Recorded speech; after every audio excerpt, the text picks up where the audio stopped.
రాష్ట్రమే కాదు దేశమే కాదు ప్రపంచవ్యాప్తంగా ప్రజలందరూ స్వచ్ఛందంగా ముందలకొచ్చి సీఎం రిలీఫ్ ఫండ్ కి డబ్బులు ఇస్తాం జరిగింది.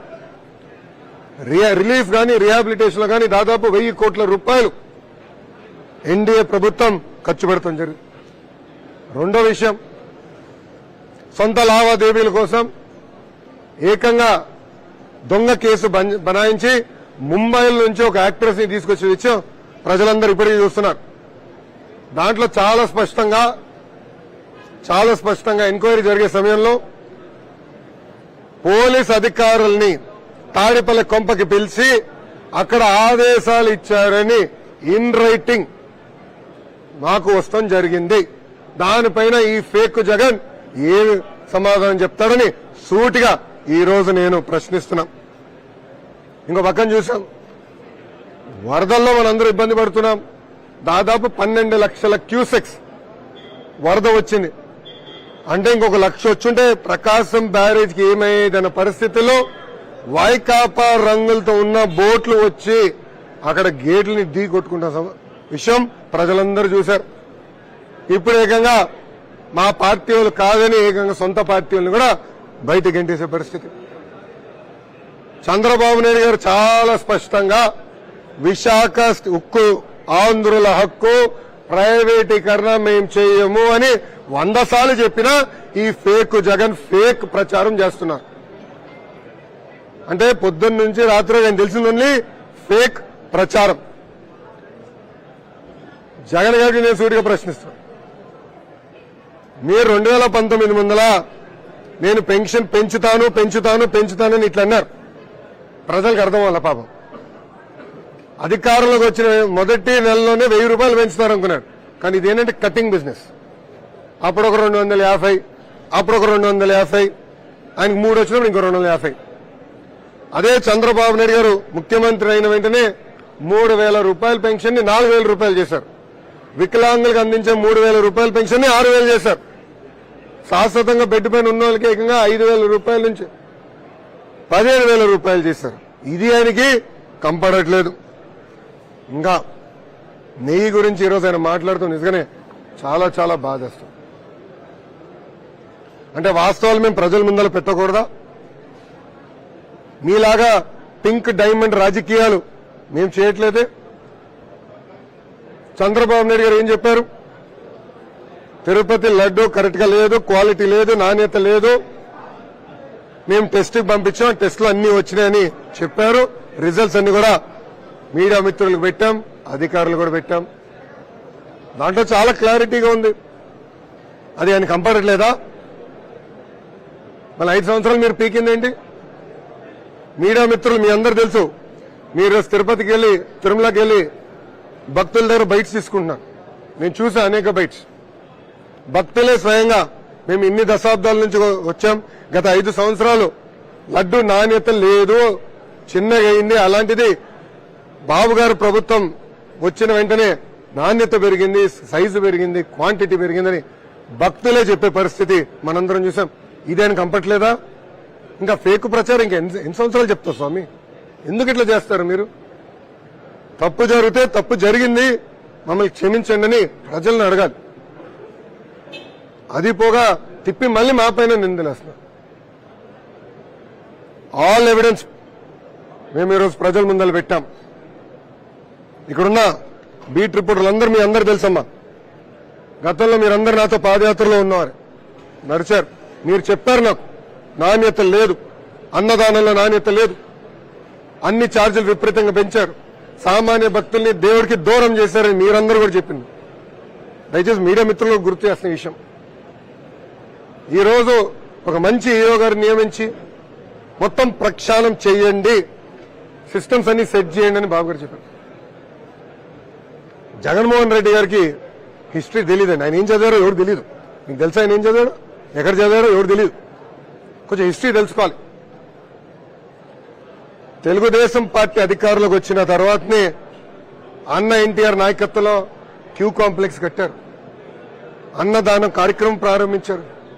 బాబు గారు ముఖ్యమంత్రి ఉన్నప్పుడు ప్రాణదానం చేసి బ్రహ్మోత్సవాలకు వెళ్ళేటప్పుడు అల్లపూరిలో బాంబు బ్లాస్ట్ జరిగింది. అది జగన్మోహన్ రెడ్డి గారికి కంపడదు. నాకు దేవాంశ్ కుటుంబంలో దేవాంశ్ వచ్చిన తర్వాత మేము ఎందుకో నిర్ణయం తీసుకున్నాం. అతని పుట్టినరోజు నాడు 3 పూట్లు భోజనం మేము ఉచితంగా భక్తులకి ఇవ్వాలి. అంటే మా వంతు దేవుడికి మేము సాయం చేయాలన్న ఆలోచన ఆ రోజు నిర్ణయం తీసుకున్నాం. గత 9 సంవత్సరాలుగా చేస్తున్నాం. ఇది రాజకీయాలని సూటిగా ఫేక్ జగన్ ని నేను ఈరోజు ప్రశ్నిస్తున్నా. గతంలో మీరందరూ చూశారు, టీటీడీని రాజకీయ పునరాస కేంద్రంగా వాళ్ళు వాడుకున్నారు. టీటీడీ లడ్డూలు తీసుకొచ్చి బియ్యం బండిలో పెట్టి ఊరూరు ఎన్నికల కోసం ఎలా పంచారో మీరందరూ తెలుసు. గతంలో వాళ్ళ పార్టీ నాయకులకి ఇంట్లో పెళ్లి జరుగుతుంటే ఆ లడ్డూలు తీసుకెళ్లి పెళ్లిలో పెట్టారు, భక్తులకి లడ్డూలు లేని పరిస్థితి తీసుకొచ్చారు. ఇవన్నీ మీ అందరూ కూడా తెలిసింది. ఈరోజు ఏకంగా టీటీడీలో తిరుమలలో రూల్స్ కి భిన్నంగా అక్కడ అనేక మంది కాటేజీలు కూడా నియమిస్తే అదనపు ఫ్లోర్ లేస్తే కూడా రెగ్యులరైజ్ వాళ్ళే చేసుకున్నారు. అంటే వాళ్ళకు అనుకూలంగా ఉన్న వాళ్ళని రెగ్యులరైజ్ గా చేసుకున్నారు. ఇది చాలా బాధాకరమైన పరిస్థితి. వాస్తవాలన్నీ మేము ప్రజల ముందర పెడతాం. మాకు ఎలాంటి భయం లేదు. జగన్మోహన్ రెడ్డి గారి లాగా మేము పరదాలు కట్టుకుని తిరగట్లేదు స్వామి. మేము పరదాలు కట్టుకుని తిరగట్లా. బాబు గారు మొదటిసారి తిరుపతికి వచ్చి దేవుడి దర్శనంకి వెళ్ళినప్పుడు అంటే ప్రమాణ స్వీకారం చేసిన రాత్రే తిరుమలకి వచ్చి పొద్దున్న దర్శనంకి వెళ్తున్నారు. నేను వెనకాల వాహనంలో ఉన్నా. తిరుమలకి వెళ్ళిన తర్వాత నేను బ్రహ్మని మాడుకుని అంత తెల్లగా ఉందేంటి రాత్రిని. బండి దిగిన తర్వాత అర్థమైంది పరదాలు ఉన్నాయి. అప్పుడు పోలీస్ సోదరులు పిలిచి ఏంటమ్మా ఎందుకు కట్టారంటే, సార్ క్షమించండి పాత అలవాట్ల పొరపాటు. గత ముఖ్యమంత్రి గారు వస్తే పరదాలు లేని బండే దిగేవారు కాదు, క్షమించండి సార్ తీపిస్తాను. ఈరోజు మేము ప్రజల్లోకి వెళ్తున్నాం. ఈరోజు ప్రజావేదికలో ముఖ్యమంత్రి గారు ఎక్కడ బ్యారికేడ్లు పెట్టుకోవట్లా. కనీసం కూర్చునే కుర్చీ కూడా వేసుకోవట్లేదు. ఆయన బల్ల పైన కూర్చుంటున్నారు, ప్రజల పక్కనే కూర్చుంటున్నారు, ప్రజల్లోనే కూర్చుంటున్నారు, ప్రజల సమస్యలు నేరుగా తెలుసుకుంటున్నారు. అది మాకున్న చిత్తశుద్ధి. దయచేసి ఇది ఫేక్ జగన్ తెలుసుకోవాలి. ఇప్పుడన్నా వాస్తవాలు తెలుసుకుని ప్రెస్ మీట్లు పెడితే బాగుంటుంది. కానీ తిప్పి వాస్తవాలు తెలియకుండా ఏదంటే అది మాడితే ఆయనే రాబోయే రోజుల్లో ఇబ్బంది పడిపోతున్నారు. ఈ నెయ్యి విషయంలో తప్పనిసరిగా యాక్షన్ అనేది అనివార్యం, యాక్షన్ ఉంటుంది, దాని ఎలాంటి డౌట్ లేదు. మిగతా విషయాలన్నీ కూడా రాబోయే రోజుల్లో మీడియా మిత్రులు ముందలు పెడతాం, ప్రజలు ముందలు పెడతాం. పవిత్రత కాపాడే బాధ్యత నాడు నేడు ఎప్పుడు తెలుగుదేశం పార్టీ తీసుకుంటుంది. డైవర్ట్ పాలిటిషన్ కోసమే ఈ పని చేస్తున్నారు. ప్రతి ఒక్కటి కూడా ఈ విధమైనటువంటి మొన్న వరదలు వచ్చాయి, వరదల వల్ల కూడా ఇలాంటి సిచ్యువేషన్ తీసుకొస్తున్నాడు. తిరుమల పవిత్రమైన లడ్డుల మీద కూడా అబద్ధం చెప్తున్నాడు. ఈ దుర్మార్గతనం పనికొస్తుందని కూడా ఆయన అంటున్నారు. అందుకే ఫేక్ జగన్ అని పేరు పెట్టిన. వరదలు వచ్చింది, చంద్రబాబు నాయుడు గారు ముఖ్యమంత్రి హోదాలో వెళ్లారు, నీళ్లు దిగారు, బుల్డోజర్ గాని అన్ని ఎక్కి ప్రజల దగ్గరికి వెళ్లారు, వాళ్ళ సమస్యలు తెలుసుకున్నారు, కంట్రోల్ రూమ్కి వచ్చి మా అందరిని కేకలేసి పరిగెత్తిచ్చారు. అదే జగన్ ఏం చేసేవాడండి, green carpet dais, green red మర్చిపోయా ఏదో రంగేసాడు అబ్బా, డయాస్లు ఉండేది. మన వరి పంటలు నష్టపోతే డయాస్ పై నుంచి చూసి రైతుల దగ్గర నుంచి ఇటు తీసుకున్నారు తప్ప ఏనాడైనా కాలు బురదలు వేశాడండి. 5 సంవత్సరాలు ఏనాడు బురదలు వేశాడు. పైన హెలికాప్టర్లు వెళ్తుంటే కింద ట్రాఫిక్ ఆంక్షలు ఉండేది. అదేంటో నాకు తెలియదు, కింద నుంచి ఏమైనా కాల్స్తాడేమో అని. ఎంత అన్యాయం అండి. అది డైవర్షన్ పాలిటిక్స్. ప్రజల్లో ఉన్నారు చంద్రబాబు నాయుడు గారు, ప్రజలు మెప్పు పొందారు. అందుకే ఈ రోజు ఎప్పుడు లేని విధంగా దాదాపు 400 కోట్ల రూపాయలు సీఎం రిలీఫ్ ఫండ్కి వచ్చిందండి. నిన్న నేను ఇక్కడికి వచ్చే ముందర నిన్న నా చేతులుగా దాదాపు అందరు కలిసి ₹1 కోటి వరకు నాకు చెక్స్ నాకు ఇచ్చారు.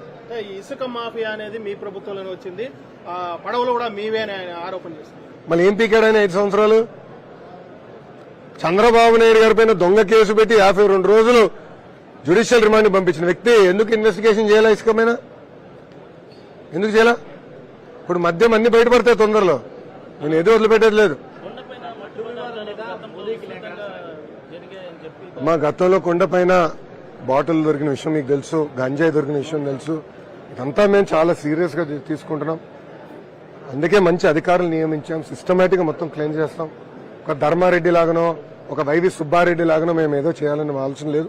పవిత్రత కాపాడాలి. మీ అందరూ తెలుసు, బాబు గారు ఎప్పుడైనా ఇక్కడికి వచ్చినా, తిరుపతికి వచ్చినా, తిరుమలకి వెళ్ళినా చాలా జాగ్రత్తగా ఉంటాం. అది మా పార్టీ కార్యకర్తలు అందరూ కూడా చెప్తాం, ఓర్పు సహనంగా ఉండండి, తోసుకుని రావద్దు, చాలా జాగ్రత్తగా ఉండాలని చెప్తాను. మీరు అధికారంలో ఉన్నప్పుడు 14 సార్లు రిటర్న్ పంపించారు, మా అధికారంలో ఉన్నప్పుడు 16 సార్లు పంపించాము. అప్పుడు వాళ్ళు ఎందుకు చెక్ చేసుకోలేదు అని కూడా అంటున్నారు. మళ్ళీ ఆయన ఏం చేశాడండి 5 సంవత్సరాలు? 5 సంవత్సరాలు మళ్ళీ ఆయన ఏం పీకాడని అడుగుతున్నా. ఇప్పుడు మీడియాలు కంటే నేను వీడియోలు కూడా చూపిస్తా. భక్తులే చెప్తున్నా నాణ్యత ఇప్పుడు చాలా బాగుంది లడ్డూలని. మీరందరూ కూడా చెప్పాలమ్మా, లడ్డూలు ఇప్పుడు చాలా బాగుందని భక్తులే చెప్తున్నారు కదా. ఎందుకు చెప్తున్నారు? మేము క్వాలిటీ ఇంప్రూవ్ చేసాం, ఇంగ్రీడియంట్స్ మొత్తం టేస్ట్ చేసాం. అది మాకున్న చిత్తశుద్ధి. సార్ అలాగే లడ్డు వివాదం మీద ప్రధానమంత్రి మోదీ గారికి సుప్రీంకోర్టు చీఫ్ జస్టిస్ కూడా నేను లేఖ రాస్తున్నాను. ఎవరు రాసుకొని జగన్ చేసేది ఆయనే, లేఖ రాసేది ఆయన. ఇప్పుడు ఏదో ఎట్లుందంటే దొంగతనం చేసి ప్రధానమంత్రి గారికి ఇంట్లో దొంగతనం జరిగింది, యాక్షన్ తీసుకోండి. సుప్రీంకోర్టు జడ్జి గారికి ఇంట్లో దొంగతనం జరిగింది, యాక్షన్ తీసుకోండి అని చెప్తున్నట్టుంది. ఇది వాళ్ళ హయాంలో జరిగింది కదా. అంటే ఇప్పుడు ఆయన ఒప్పుకున్నట్టే కదా. ఆయన రిపోర్ట్ ఎక్కడ డిస్ప్యూట్ చేయలే కదా, క్లారిటీగా ఉంది కదా. ఇప్పుడు ఆయన వైవి సుబ్బారెడ్డి గారి పైన రాయమనండి కంప్లైంట్. ఇప్పుడు వైవి సుబ్బారెడ్డి గారు మమ్మల్ని ఛాలెంజ్ చేశారు, మీ అందరూ తెలిసిన విషయమే. నేను నిన్న స్వీకరించా ఛాలెంజ్. 24 గంటలు ఇక్కడనే ఉంటాను సార్, మీరు రండి, నేను ప్రతిజ్ఞ తీసుకుంటాను. నాకు ఎలాంటి డౌట్ లేదు దాంట్లో, నేను తీసుకుంటాను. మీరు కూడా రండి అన్న. ఏమేడైనా ఎక్కడున్నాడు? ఒకప్పుడు అంటే పెంచి పడేశాడు కదా. 5,000 పెంచేయండి, 15,000 పెంచండి, ఏమవుతుంది అన్నాడు కదా. ఇప్పుడు ఏమేడండి మనిషి అడుగుతున్నా, పారిపోయాడు. అది జరిగింది. ఈ సూపర్ 6 అమలు చేయలేకుండానే ఇటువంటి ఆరోపణలు చేస్తున్నారు, మా పైన ఆరోపణలు చేయడం తగదు. అదే కదా, ఫేక్ జగన్ కి అబద్దాలు చెప్తాం బాగా అలవాటు. ఊర్లో కొన్ని పదాలు వాడతాం ఫేక్ అని. మీ ఆయన చెప్తే మళ్ళీ ఆయన ఫీల్ అవుతాడులే బోద్లే. కానీ పాయింట్ ఏంటంటే మెగా డిఎస్సీ వేస్తాను, వేసాం. పెన్షన్ పెంచుతాను, పెంచాం. మూసేసిన అన్న క్యాంటీన్లు మళ్ళీ తెరుస్తాను, తెరిచాం. 20 లక్షల ఉద్యోగాలు కల్పిస్తాను. అనేక పరిశ్రమలకు మేము ఆల్రెడీ ఎంఓఏలు ఒప్పందం కుదుర్చుకున్నాం. శ్రీ సిటీకి చంద్రబాబు నాయుడు గారు వస్తాం జరిగింది, మీరందరూ కూడా చూశారు. ఇంకా అనేక కంపెనీలు రాబోతున్నాయి. అరే ఒక మాట అడుగుతున్నాను, జగన్మోహన్ రెడ్డి గారు ముఖ్యమంత్రి ఉన్నప్పుడు ఒక పారిశ్రామిక ఆంధ్ర రాష్ట్రంకి వచ్చేవాడా? ఒక ఇన్వెస్ట్మెంట్ జరిగేదా? అలాంటిది ఇప్పుడు అందరూ వచ్చారు, మళ్ళీ మొదలైనవి. ఒక రెన్యూవబుల్ ఎనర్జీలోనే దాదాపు లక్షల కోట్ల పెట్టుబడి రాబోతుంది ఆంధ్ర రాష్ట్రానికి. అది చంద్రబాబు నాయుడు గారికి ఉన్న బ్రాండ్ ఇమేజ్. మళ్ళీ ఆయన ఎటు మారుతాడు, జగన్ ఎటు మారుతాడు? ఇవన్నీ అంటే ఈ 100 రోజుల పాలన ఏదైతే ఉందో సరిగా చేయలేక మా మీద పడుతున్నాడు అనేది కూడా జగన్ ఆరోపణ. మేము ప్రజల్లో ఉన్నాం, ప్రజల్లో తిరుగుతున్నాం. ఇప్పుడు బంగారు పాలనలో మేము ప్రజల్లో ఉన్నా, ఎక్కడ బ్యారికేడ్లు ఏం లేవే. ప్రజల్లోకి వెళ్ళాం, ప్రజలతోనే కలిసాం. ఎందుకు భయపడతామండి? ఎందుకు భయపడాలి? మేము ఓ క్యాలెండర్ పెట్టాం, ఆ క్యాలెండర్ ప్రకారం మేము తప్పనిసరిగా ఇచ్చిన హామీలు అమలు చేసుకుంటాం. ఎందుకంత భయపడుతున్నాడు? ఒక్క నిమిషం, దానికి మళ్ళీ వస్తా. ఒక్క నిమిషం, ఒక నిమిషం. అంటే స్కిల్ కేసులో ఎవరైతే అధికారులు వేధించారో వాళ్ళ అధికారులు ఎవరైతే వాళ్ళ అక్రమ కేసులు పెట్టారు. ఒక్క నిమిషం, ఎవరమ్మా ఈ ఆఫీసర్స్ ఎవరు? పిఎస్ఆర్ ఆంజనేయులు స్కిల్ కి ఏం సంబంధం అండి? ఒక్క నిమిషం, వన్ సెకండ్. స్కిల్ డెవలప్మెంట్ కేసుకి, పిఎస్ఆర్ ఆంజనేయులకి, విశాల్ గున్నీకి, ఇంకెవరైనా పేరు టాటా, క్రాంతి రాణా టాటా ఏదో పేరుంది లేబా, ఆయనకి ఏం సంబంధం ఈ కేసుకి? నాకున్న అవగాహన మేరకు skill development case Raghuram Reddy Kolli Raghuram Reddy అయ్యో ఆర్ సిట్ వేసినట్టున్నారు. వీళ్ళు ముగ్గురు ఇన్వాల్వ్మెంట్ లేదు అంటే ఆయన ఒప్పుకుంటున్నారా వీళ్ళు ముగ్గురు ఇన్వాల్వ్మెంట్ ఉందని దాంట్లో? అంటే జగన్మోహన్ రెడ్డి గారు ఒప్పుకుంటున్నారా ఈ ముగ్గురు అధికారులు ఇన్వాల్వ్మెంట్ ఉంది అంటే? పిఎస్ఆర్ ఆంజనేయులు ఆదేశాల మేరకు కేసు కట్టారా అని నేను సూటిగా ఫేక్ జగన్ ని ప్రశ్నిస్తున్నా. ఇక్కడ విచిత్రం ఏంటంటే ఆనాటి డీజీపీగా వివరించిన వ్యక్తి పేరు ఎవరికి తెలీదు, ఆయన ఏం చేశాడో ఎవరికి తెలియదు. ఈ యాక్ట్రెస్ కేసులో సీఎంఓ నుంచి ఆదేశాలు, సీఎంఓకి పిలిచి, అంటే తాడిపల్లి కొంపలో ఉన్న సీఎంఓకి పిలిచి అక్కడి నుంచే మాకు ఆదేశాలు జారీ చేశారు, బాంబేకి వెళ్ళండి, ఇక్కడికి వెళ్ళండి అని క్లియర్ గా ఇన్వెస్టిగేషన్ లో బయటపడిపోయింది. విచిత్రం ఏంటంటే 6:30కి ఎఫ్ఐఆర్ బుక్ చేస్తారు, 7:30కి ఫ్లైట్ ఎక్కుతారండి. ఓకే, అంత స్పీడ్ ఉందా, అంత పోలీసులు అంత బాగా చేస్తున్నారు అనుకుంటే టికెట్ ఎప్పుడు బుక్ చేశారు? 3 రోజుల ముందర బుక్ చేశారు. అంటే కల్లో వచ్చింది, 3 రోజుల ముందల జగన్మోహన్ రెడ్డి గారి కళ్ళు వచ్చింది. ఎంత అన్యాయం అండి అన్నా. మళ్ళీ చెప్తున్నా, ఎర్ర బుక్ గురించి నేను క్లారిటీ ఇవ్వదలుచుకున్నా. మళ్ళీ చెప్తా, ఏ అధికారులైతే చట్టాన్ని ఉల్లంఘించి ప్రజల్ని కార్యకర్తలు ఇబ్బంది పెట్టారో వాళ్ళని నేను వదిలిపెట్టాను అన్నా. ఎంక్వైరీ చేస్తానా, ఆగమ్మా, సర్వీస్ నుంచి డిస్మిస్ చేస్తానా, అవసరమైతే జైలు కూడా పంపిస్తాను. దానికి కట్టుబడి ఉన్నాను నేను. ఊరూరు మాట్లాడా, దాదాపు 90 పబ్లిక్ మీటింగ్లు పెట్టా. ప్రజలకు నేను చెప్పాను, నేను ప్రజలకు ఇచ్చిన హామీ ఇది, తప్పనిసరిగా అమలు చేస్తాను. దానికి ఎందుకు భయపడతాడు? పద్దాకి ఎర్ర బుక్ అంటాడు. అరే బాబు, అది రాజారెడ్డి రాజ్యాంగం కాదు, అంబేద్కర్ గారి రాజ్యాంగం. అంబేద్కర్ గారి రాజ్యాంగంలో చాలా స్పష్టంగా చట్టాలు ఉల్లంఘించిన వాళ్ళు పొక్కలు వేయండి చెప్పారు, ఇంక్లూడింగ్ మిమ్మల్ని కూడా. ఆ డౌట్ ఎందుకు మీకు? సాక్షి, ఆల్ గుడ్. మళ్ళీ ఫ్లైట్లో వస్తున్నాం, మళ్ళీ ఇబ్బంది పడు. Thank you boss. నమస్కారం. వస్తున్నా